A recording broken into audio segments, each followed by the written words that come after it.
first one to miss buys lunch at McDonald's. Good. You can buy me a Big Mac. Yeah, we'll see about that. Okay, off the clock, off the Zamboni, bottom right. Nice shot. Off the rafter, over the organ, and hit the crossbar. Want that backhanded? Welcome to Remember 64, where this week we hit the ice with the great one.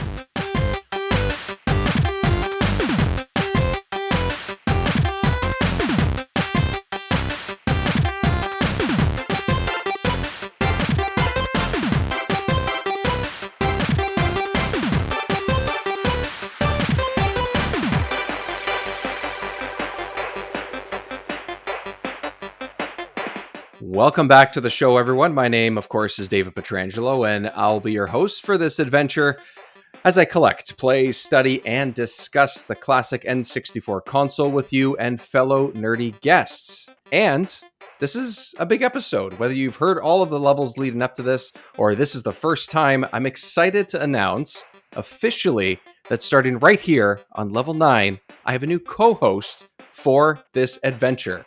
Sir, why don't you introduce yourself? Hi, I'm Luigi's apartment, or you can just call me Luigi. I'm a Leo. I'm a fun guy. I like long playthroughs of games, and my turn-offs are my power button, which you should just leave on so we can keep playing video games. I don't know. That got weird. Do you have a reset button available? I do. I don't have my expansion pack though. Oh, that's the problem. Okay. I like, a 64 a lot, and I probably would just be bugging you to, let me be a guest on half the episodes anyway. So why not? Yeah, and that's part of it, right? Is that if anyone hasn't heard, the two of us did level 7 of the podcast, which was Star Wars Shadows of the Empire. One that I was excited to get into because I just love Star Wars, and I knew that at the time the Obi-Wan Kenobi show was coming out, and Star Wars, I just love it so much. And honestly, I think when we talked about before we started that episode, I think we just both landed on that, or you suggested it, and I was like, yes, let's just do it. This is great. It sounds awesome. Let's go. Yeah. And like honestly, yeah, I think I sent you a picture of me holding the cartridge, or I was just like, I grabbed the cartridge and was like, oh, I could do that. Yeah, sure. I've been meaning to play this again. If anyone's wondering, he was clothed. It's okay. It was just him holding the cartridge. It wasn't during your long walk on the beach, and it was after you hit the reset button, so it was all good. So we thought, that episode has had some pretty good traction. We had a great time recording it, and then all the things that you just said before, where you figured, let's just make this a thing. Let's make this regular. Absolutely. We'll have chances to talk about things that we both love, both hate, or one love and one hate. And, we'll have sort of a back and forth on a lot of games because it depends what we grew up with too. I love and hate this system very much. Yeah, I can already tell by only playing through about a dozen or so games in the last couple of months that I'm going to hit those walls for sure on some of these games. Not going to lie. It's a beautiful little machine, but yeah. So many beautiful parts, so many ugly parts, and we'll try and cover all of it. So we're going to start with sports. We had a little bit of a preamble before we hit record that we were talking about. Sports that we're into and not into, and what we grew up with, and sort of what we watch now, and all of that. And I think it was your idea to start with a hockey game. Yeah, because it's an early game in the system, and it's also like, I think technically it's the first 4-player game to be released, and so that was a big deal. I grew up in a neighborhood they were all hockey kids. They all played ice hockey, but I roller skated and rollerbladed, so I would play street hockey with them. And so a knowledge of this game was a requirement for some time. Basically, it was this and Mario Kart 64. So you had to be competent as well as at street hockey. At the very least, yeah. So that game that we're talking about, and really two games that we're talking about here, are Wayne Gretzky's 3D Hockey and Wayne Gretzky's 3D Hockey 98, which came out 13 months apart from each other. I was just gonna say they're the same game. I think they are with our experience. We'll get into that in a sec. Yeah, pretty much the same. All right. So as I usually do, I ask everybody to bust out the history books. It's time to head back to October 1996 and November of 1997. I'm learning.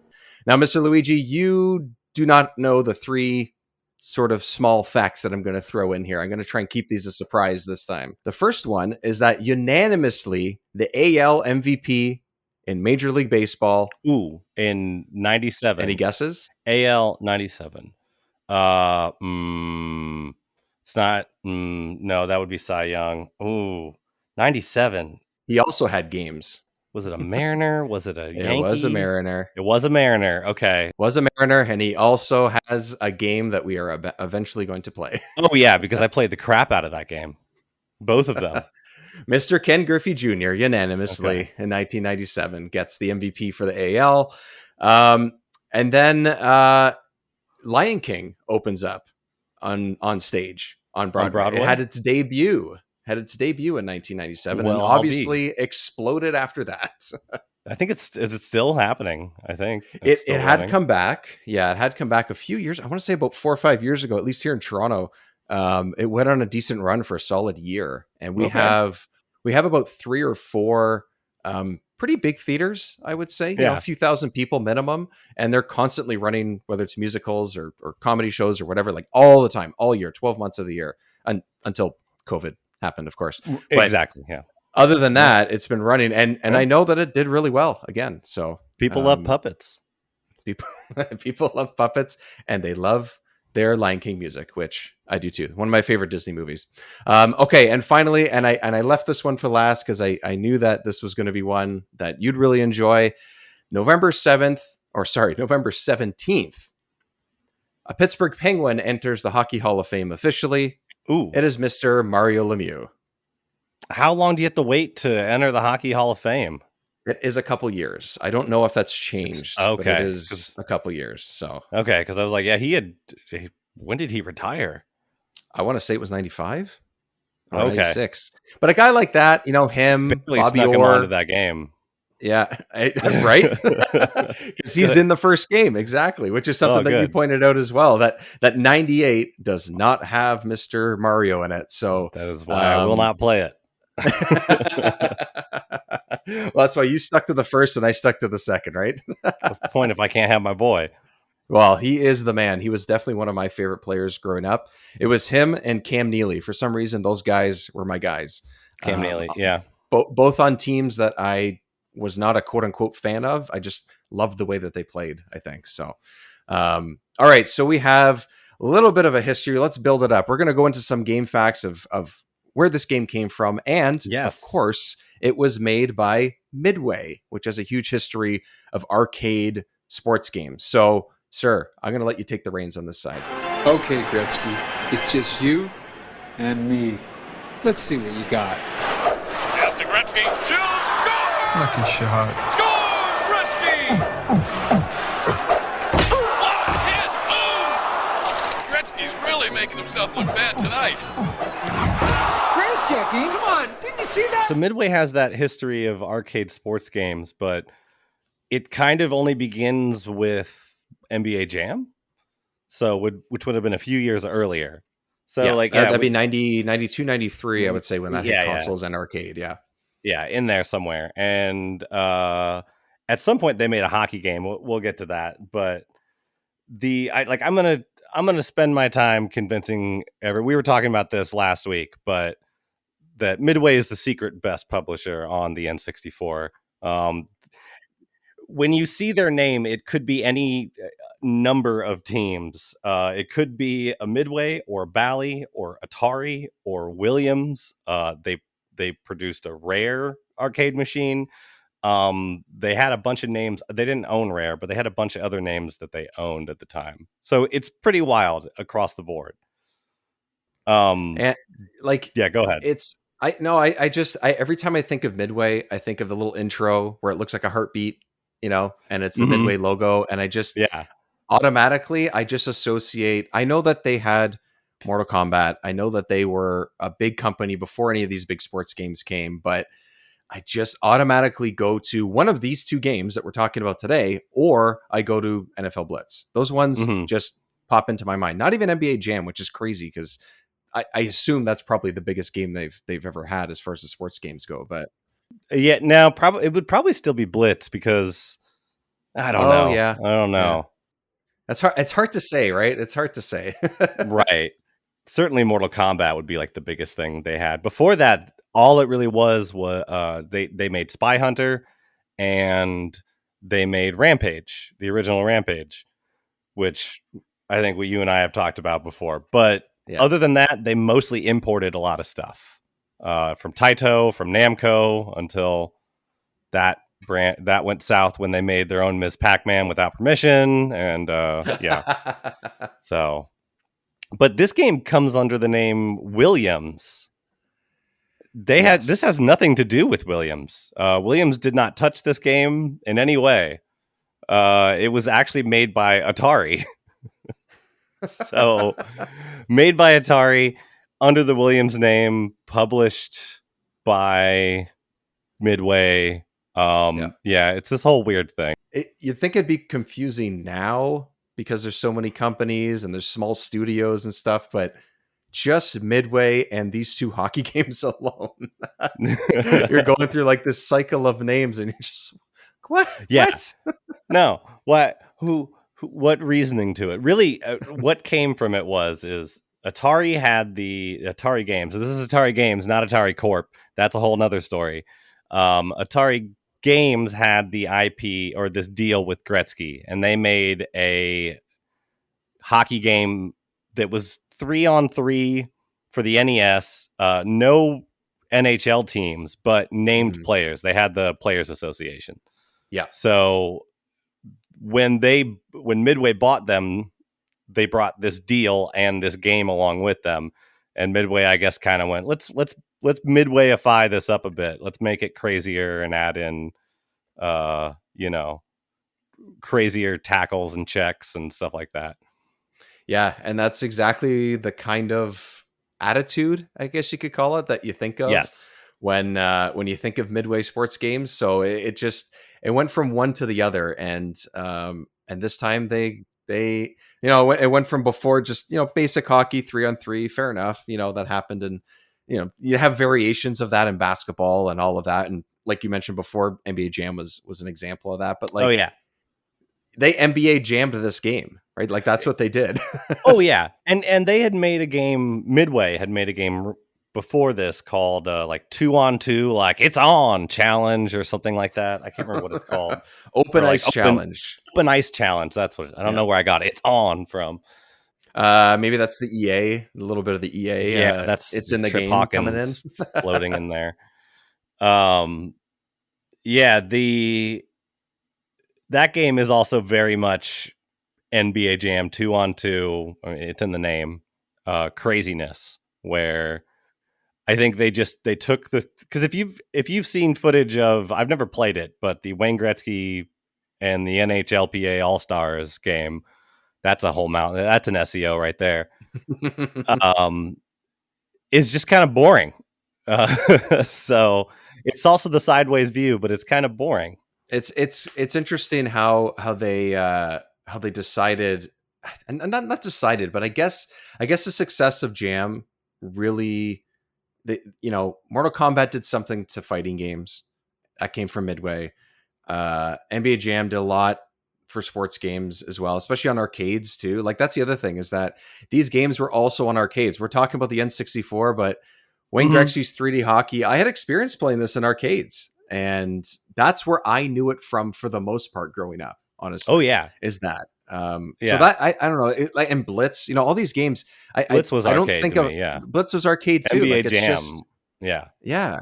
So they really tried to take full advantage of their experience leading into this, and I don't know. I find that, I don't know why I find it so fascinating, but I guess with a high contact sport like football and with hockey, I guess it makes sense. If it could work with a less contact sport with with the NBA and with basketball, I guess it could work with the contact sports. Mm-hmm. Yeah. And I mean, NBA gets intense sometimes, but Sure. not Yeah, like hockey. No, you're not allowed to actually fight, although team from my town definitely did try doing that. Yeah, the other thing is around this time with the sports games is this is when sports games actually became viable, like especially in the arcades. Before this, you would have like Atari football or something where you're using a trackball, the Golden Tee Rolly guy, the Golden to Tee, play yes. football. So, and they were X's and O's and stuff. And Yeah. at the beginning of the 90s, you've got Madden putting 11v11 football onto a game. And so that was like the beginning of that really being sim sports even being a thing. So before that, it was a lot of arcadey 1v1 Jordan versus Bird kind of half court games, but still trying to be realistic, and NBA Jam does not care. No, they don't care. And that's, and I think that's exactly what it needs. It doesn't matter if you're not a basketball fan, it doesn't matter if you're not a hockey fan with these two games. Oh, yeah. These 3D hockey games, I mean, they move fast, they act funny, they have attitude, they have all these different quirks that you have to play through that funny announcers. Funny announcers, yeah. And that's the thing. Like I want to dive into the game itself, because immediately what I recognized was, and I completely forgot, and maybe it just never clicked at the time, but the announcer from this is the announcer from NHL Hits. Tonight's matchup, Pittsburgh versus Phoenix. Here's the opening faceoff. He turns it over. Bombs away! Oh! Same company, or at least Midway, has their hands on NHL Hits, and I love those Hits games. Love them. I have 2 or 3, I think. I can't remember how many came out for the original Xbox, just sitting over in the other room beside me. I absolutely love those games. I played the hell out of those things. So immediately, this guy is the announcer is saying it's this team versus this team, and I'm immediately back, actually, not necessarily playing this game, but playing in 2002 or 2001, playing NHL Hits on the original Xbox. Like that's exactly where I sat, and I was just like, oh yes, I'm gonna love this. I was trying to remember, is it the same as the Blitz announcer too? But it is. It's the same guy. But, okay, yeah. But I have this, I'm the hockey guy, and I just have this like real affinity for the Hits series over everything that Midway's ever done. And I just was immediately sitting in my basement with my original Xbox playing. I think it was 2001 and 2002, or 2002 and 2003. But yeah, I love the presentation of this game. Like, the presentation of it is awesome. That to me is one of the biggest points, is the way it looks. Yeah, okay, it's early 64. Like we talked about with Shadows of the Empire when we did level 7, there is that this is a little bit early in the system and the consoles, so you're not going to get probably the best looking, everything. But I don't think it really matters, honestly. I mean, no. And I don't know anything about because this was developed side by side with the arcade, so I don't know if the arcade looks slightly better, but it was, I mean, probably not much more powerful because they want it to run on the 64. So yeah, for sure. But yeah, I don't know. I think it looks fine. Whatever. It's totally fine. It's not. I can tell what I'm doing. You could tell what you're doing, which would be easily, which you think on a fast-paced game. I know that Blitz and Jam we keep using those as examples. They're very fast-paced games as well. Oh, yeah. But it's, for some reason, it feels a little different with hockey. I think just like the speed of it, or I said this to you. Yeah, I said this to you before. I think this was before we even talked about for sure playing this game or not. Is that, I don't know, man. The side angle is the only part of the presentation that I really had to get used to. So, and I hadn't thought about that before. Which I played a lot of NHL '94 as a kid, like a ton of it, and never even once considered the fact that Wayne Gretzky was side by side or sideways. I was like, that's right. Wow. Yeah. When I first booted it up, I was like, oh crap, I forgot that this was a side view. I'm going to change the angle. That's like the first thing that I did. And it didn't How'd help. that go? I got my butt kicked for 2 games. One, because I wasn't used to the controls yet, but it still felt more normal to me. It still felt more normal the way the top down view. I wasn't super far up or anything. Like it wasn't quite NHL 94 style. It was a little bit sort of the mid zoom down one. Yeah. Which is kind of like what Hits is like. So I kind of kept it sort of like at You that want to angle. see, you know, Because you some gotta of see the rink. something. Yeah, I want to see some of. Yeah, I want to see my player. I don't just want to see the Right. streak behind the puck. I can't set up a one-timer if I can't see him. Yeah, so I played a couple exhibition games, and as I got my hands on the controls and playing the game again for the first time in probably 20 years, I was like, okay, I kind of get it. And then I switched back to the side view, and then I stuck with it the rest of the way. So I played a couple games, and I was like, okay, I kind of get it now, because I thought, I can't see the net. I don't know where I'm shooting. I don't know where my guy is on the left side of the ice. Like, I don't know what's going on here. I want to go up. I don't want to go left or right. Like, it just felt odd. And then I got used to it, and I was okay with it, actually. Do you find that side view makes this, I don't know about better, but I was just wondering if you think that it works with a more arcadey feel, I guess. Yeah, I think it suits the game itself. I tried doing that too, putting it in that overhead, and I guess what would he be? Would he be my right wing? He didn't really know what to do with that. He just kind of would like we face off, drop the puck. I always roll with Mario Lemieux up top and Yager on the bottom, and I pick the oaf, the enforcer, and I put him at center ice so that I can kick it out to the aces on his side. Quack, let's do the flying V. And and so like Yager just kind of skates the other way when I play in that mode, and I'm like, I don't understand what's happening, but bye. So yeah, weird things happen when you do that. Yeah, I noticed too that I quickly noticed and got a little bit annoyed with this part, but even on the side view, I don't know, because I didn't play enough with the top down view now that I switched over, but you can only pass to someone that is on screen, that you can see on screen. Okay. And I wanted to do some like outlet passes. I wanted to I got the puck off a rebound and I want to pass it to my, let's say, Yager or whoever it is that is at the following blue line, and it will not pass to that guy. Nope. So I point that direction, and it only gives it to the guy that's beside me. And I'm like, it will give it to the closest dude, basically. Yeah, that's it. There's, as far as I can tell, no way to pick who gets the pass, which I would really love. Yes, that would be nice. Yeah. I mean, there are times when someone's wide open and I can't get it to them. So yeah, exactly. Or they'll pass it backwards or whatever. Yeah. It just doesn't. It doesn't. I don't get it. I don't get it, man. I don't get it. There's too many guys on screen. If you could drop it down to 2v2 with goalies, it would be perfect. But then again, we're sitting here playing it. Yeah, we're sitting here playing it single player as well, right? So if you had a second person on your team, you're sort of looking for that highlighted player, and you can. Those computer players are dumb. They are. That's dumb. The thing is, the computer will pick up the puck, and then you can switch to them or let the computer keep controlling them, which sometimes is advantageous. Sometimes, it's just going to get stolen back. But yeah, my strategy for the most part was take the puck, maybe pass it once to the AI, to the computer, and then pass it back for a one-timer or maybe do a little sort of move out front. But for the most part, I think for the most part, it's kind of like use that boost and zoom your way to the net. I think that's mostly where I went.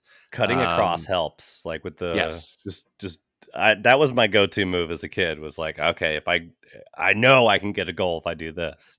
Get the goalie moving. Yeah. So that's the other thing too, is that I have to mention this, because when we were prepping for the episode, you sent me a link of you doing something pretty special when it comes to this game. And I don't know if I call it special because I think this is awesome. let's talk about that. I'm going to let you just go through it, because to me, I was like, wait, what? This is crazy. Like, one, I'm talking to the guy that did this, and also on this game, there's a, anyways, go ahead. So okay, so I'm involved with speedrun stuff. I don't do a lot of speedrunning myself, but I'm interested in just that kind of stuff. And so there's The art also of yeah, I think breaking a game down to the weird things that you find in code to be able to then break a game even further down is kind of hilarious and really fascinating sometimes. So, but sometimes there are games like Star Fox 64 where the record is to get the most kills in a single playthrough and stuff like that. So there's trick attack stuff, which kind of harkens back to old high score arcade games and stuff. So I was thinking about that one day, and also saw Wayne Gretzky the cartridge sitting out, and was like, I wonder if there's like a speedrun.com record for this.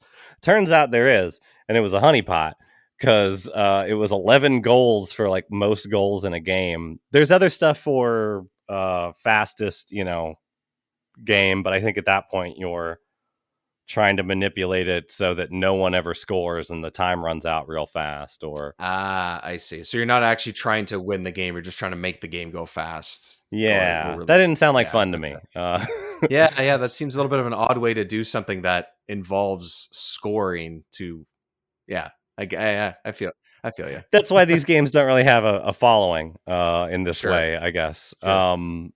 There could be a old message forum board out there that has the real records.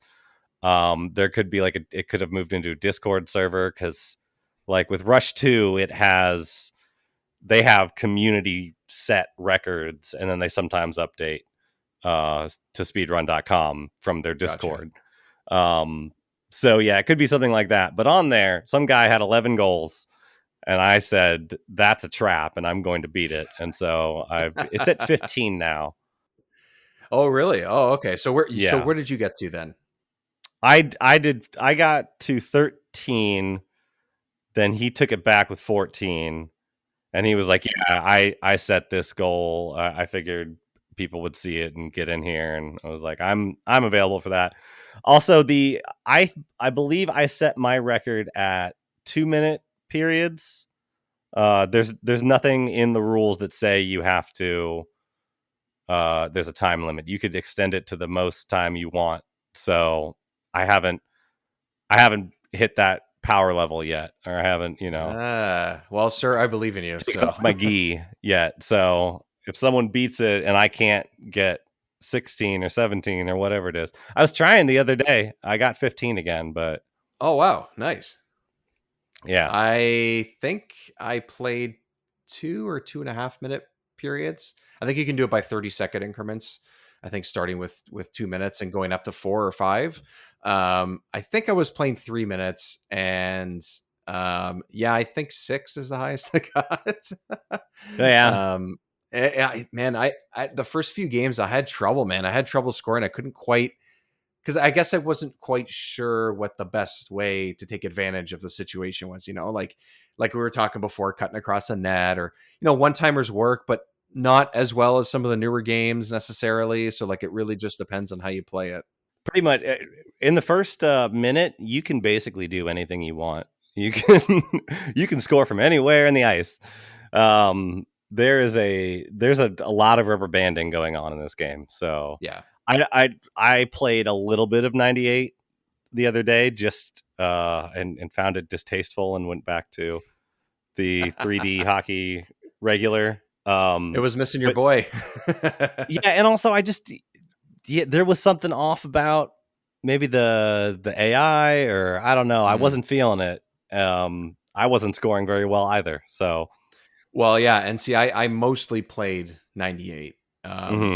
And dabbled in the first one, so we have our experience across both. And yeah, I'm sure the AI is slightly different, and if you have a feel for one over the other, that makes sense. I get that a little bit. Yeah, it's but again, like you said, they're kind of the same game at the same time. Oh yeah. You know, Oh yeah. like they're kind of the same. which okay, it is what it is. I mean, it's fun though because It is. there's a million buttons too. That's the other thing is everyone in the neighborhood had their own control fig set up. Yes. That like yeah. they So did. do you have a particular one, or did you have a particular one? I think it's gotten tamer over the years. It's I think at this point I only switched like second shot to be from it's on the trigger. I put check on the trigger because that just seems like a you know. Oh, that would have been you know, that would punch have been a move. good idea. Yeah. And then I put second shot, which usually is on the trigger, up on left C. But it used to be this whole process of like 4 different things getting moved around, and everybody had their own. And so the game would start, and then 4 times you would hear the slap shot pause menu sound, and then them going down to options, changing their stuff. And so yeah, like it was basically one entire period's worth of controller changing every single game. Oh, at the very least, anyway. Yeah, I had a little trouble with the default controls. I played a game with it, and I think that's one of the reasons, honestly, why I couldn't score the first game was because I just kept fumbling with it. So, yeah, I think I kept one of my my shoots to the trigger, and then I switched pass and shoot the AB. For some reason, I could not wrap my head around pass being B and shoot being A. I just couldn't do it. I don't know. I think I'm always used to on any more modern controller, A is always pass if you're going to have a game like this. Or on even probably the old SNES NHL games that I had, I'm pretty sure, which I think on Nintendo is a B, or maybe it's an A. Regardless, that position always feels like the pass button to me. Yeah. Everything for the most part, everything else I left the same. But honestly, I was just speeding around trying to check people the whole time. I didn't use a whole lot of hooking. I didn't use a whole lot of tripping and things like that, which was probably not to my advantage. But I just felt like hitting people as much as I could. Well, and then like with the 64, the A and the B are weird. They're not the same place that A and B are on Any like other Switch, controllers, the Switch, yeah. or definitely not on the GameCube, but you know, like on the Switch or whatever. Yeah, it's so strange. But I don't think I think it's one of those games that aside from the joystick, which I think makes sense with the way the 3D plane, regardless of what view you're using, I think this is one of the ones where it's like they tried with the controller, but I don't think that it quite worked unless you really do pause and spend 5 minutes at the beginning of every game or season or whatever, changing that's the way I feel about it. I didn't love the controls, and I think that hinders the game. Even though I put them and got used to them after about a dozen games, I was like, okay, I really got this. But until that point, I did find myself fumbling a little too much, and that I don't think is the game. I think that's the controller to me. Yeah, and I think like you really don't need that many buttons in this game. Like I usually check, but for setting the record, not as much. For lately, I mean, I think you don't even, all you really need is the pass steal button for the most part. Yes. Yeah, because there's tripping and hooking and checking, but those are fun. But like as kids, we would play this game where we would do power checks and then go into the instant replay mode and then just rewind it and watch the dude just get flipped over and over and over. And the ambulance comes by the top of the screen. Yeah. Apparently you can funnel that power into slap shots and doing like power shots. Yep. Or saves as well. Oh, really? Saves. Oh, yeah. Well, the goalie turns into a brick wall. Yeah. But that just happens after. I don't know how to activate That's it. like every 10th save. It just does that, like for funsies. Okay. But like, there's apparently a way to, when you set the goal on fire, there's a way to do a power shot with that. I don't know how to do that. So that I got scored on that way because it's like a guaranteed goal. It's one of those things where it's like guaranteed shot, like an NBA Jam when you're on fire. It's basically the same thing. So I thought, maybe it's when you score 2 goals with the same guy and the third goal or third shot is on fire, and that wasn't the case because I There's like tried some so meter. hard. Yeah, some meter at the top, and I did it by accident once. And I was like, all right, great. I thought maybe it's because I was Brett Hall because I was playing as the Blues. I was like, maybe it's because it's Brett Hall and his shot Brett is Hall, amazing. well, I mean, it could be Brett Hall. Brett Hall's pretty good, whatever. Yeah, he's kind of a good hockey player, at the time. He kind of scored a couple goals, I think. I thought that's what it was, and it never. That's it. One time, that was it. I'm thinking of the right guy, right? He went to the Stars. Yes, he went to the Stars, and they beat Buffalo in the finals in 1999, which is, I could just name all of the teams and cup winners probably from 80 to today. Probably don't ask me to do it off the top of my head necessarily right this second, but I think I could do it. All right, this is what we needed to get into. So I forgot about the whole point of talking about this episode. This is Wayne Gretzky's 3D hockey. This is Yeah. his hockey, the great one. What we talked about our Brett Hulls and our Mario Lemieux's, which I'm Luigi's apartment. I am a Mario Lemieux fan because in '93 they won the Stanley Cup, and someone gave me a Penguins hat, and then later someone was like, "You have a Penguins hat. Do you like Mario?" And I'm like, "I love Mario." And they're like, "He plays on the Penguins," and I'm like, "That's awesome. I am now a Penguins fan." I will drop, before we get into this part of it, I will drop a little fact for you, is that my dad's cousin was on those teams. He won the cup with Mario and Yager on the Pittsburgh teams. Yeah. Nice. Mr. Frank Pietrangelo was the backup goalie at the time, and helped win the cup for him. Well, all right.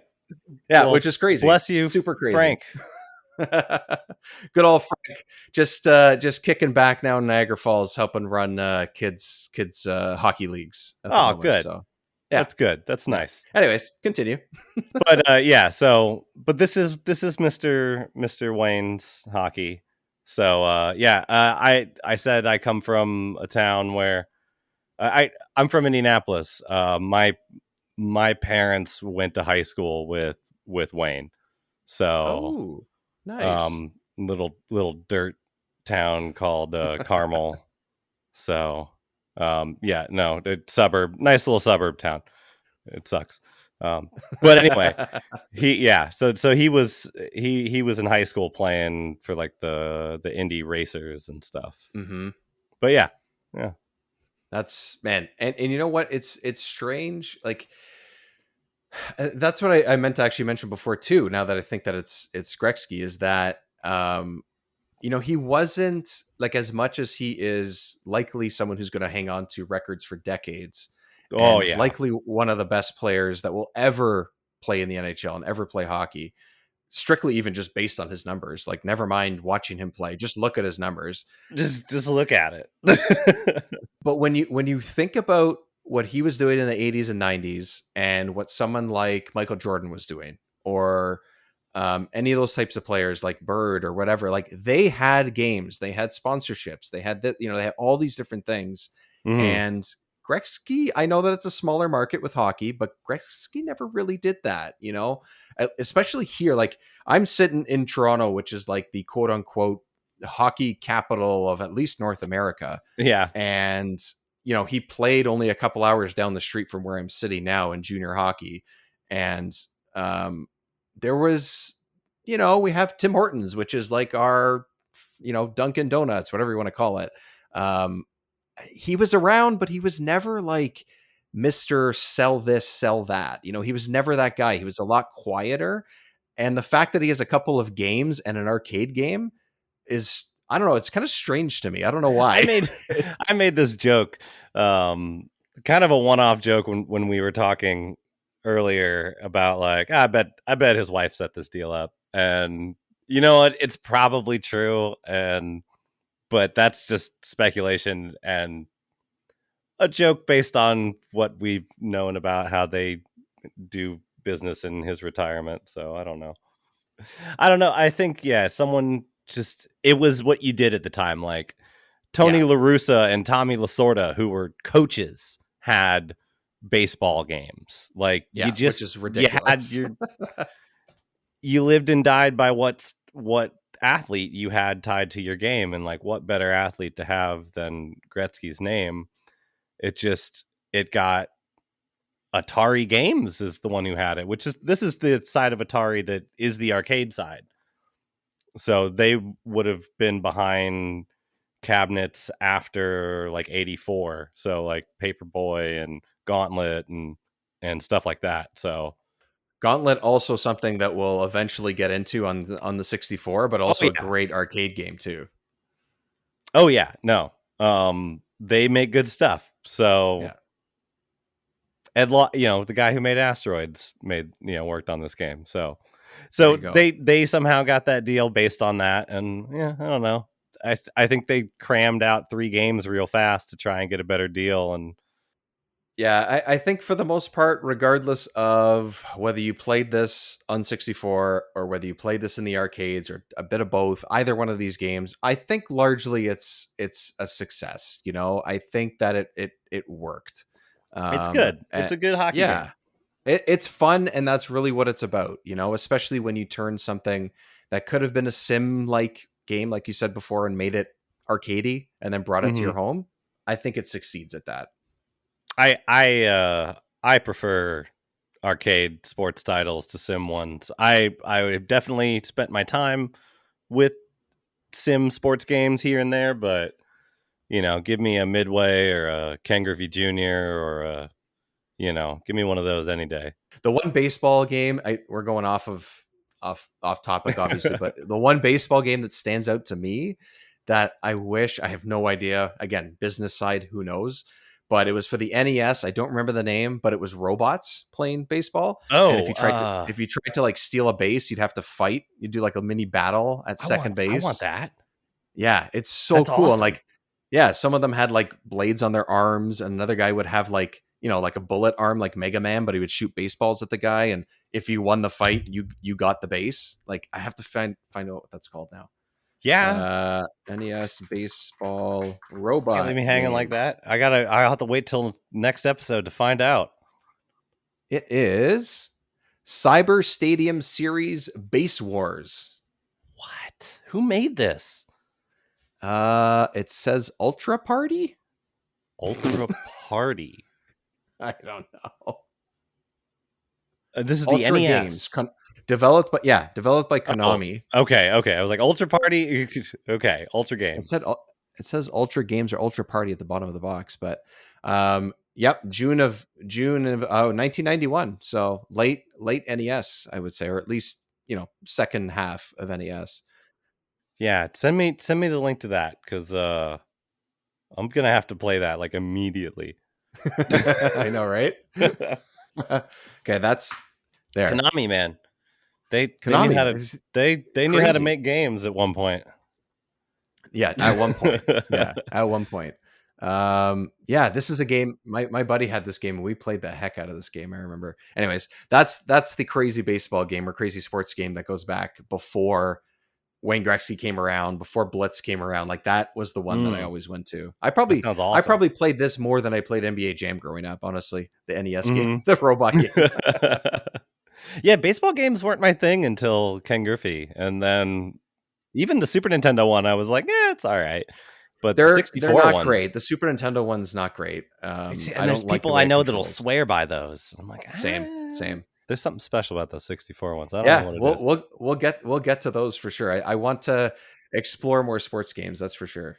Yeah, I will say, if you want a hint on how to make, finishing off with Wayne Gretzky's 3D hockey, at least for the one I play. I don't know about the AI.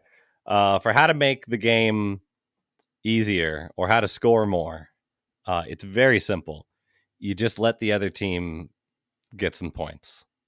It's all about exploiting the rubber banding of the AI.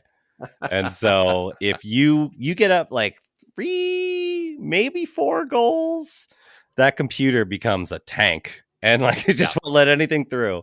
And so do not score 3 or 4 goals in the first period, because the second will be completely the opposite way, and your spirit will be crushed. I scored 8 earlier this afternoon.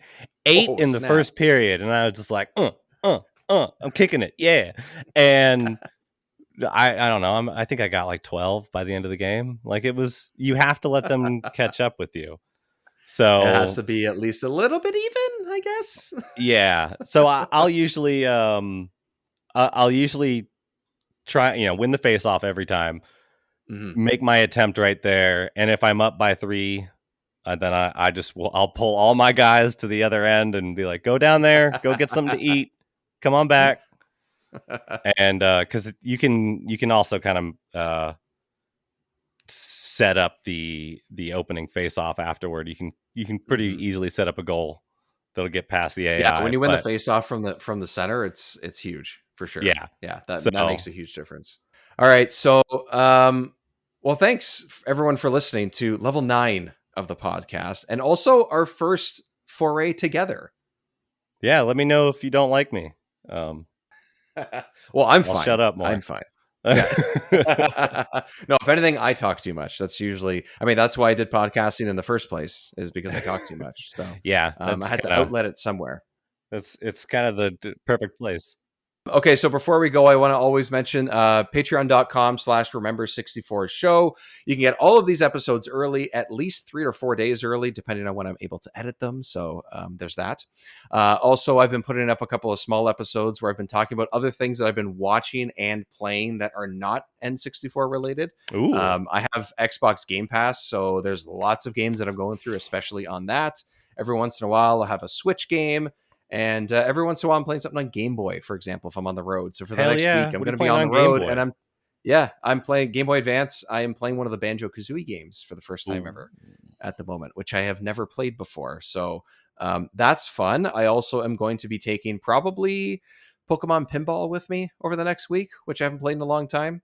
Has a little battery in it with a Rumble Pack, which is awesome. Speaking of Williams and Bally, yeah, right? Yeah, Midway. Right, and all of those exactly.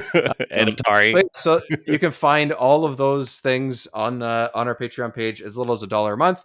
We'll expand that, and things will keep going from there. But just thought I'd mention that. As always, you can find anything that we do on social media as well. Everything is at Remember64 Show. I just tried to make it all the same across the board so people can find it easily. Okay, Mr. Luigi, thank you for joining me on this Mr. first, I guess, thank you. team up for level 9. We're going to go forward. Stay tuned to our social media channels as well, because that's what we'll sort of announce what our next upcoming games and episodes will be. And we're just going to keep expanding and building off of the idea of us doing this show together, because I think this is exactly where the show should go and how it should flow, and we're just going to keep it going. I was that way other people can come and talk about these games instead of just me raising my hand every week. Well, and that's the thing too, is that we're not just going to have just the two of us. We're going to have guests for sure. So it's not just going to, I had rotating guests over the first 8 episodes, but we're going to have more people. It's not just always going to be the two of us. So we are going to expand things from there too. So that's going to be fun. And as I say at the end of every episode, until next time, stay pixelated, my friends.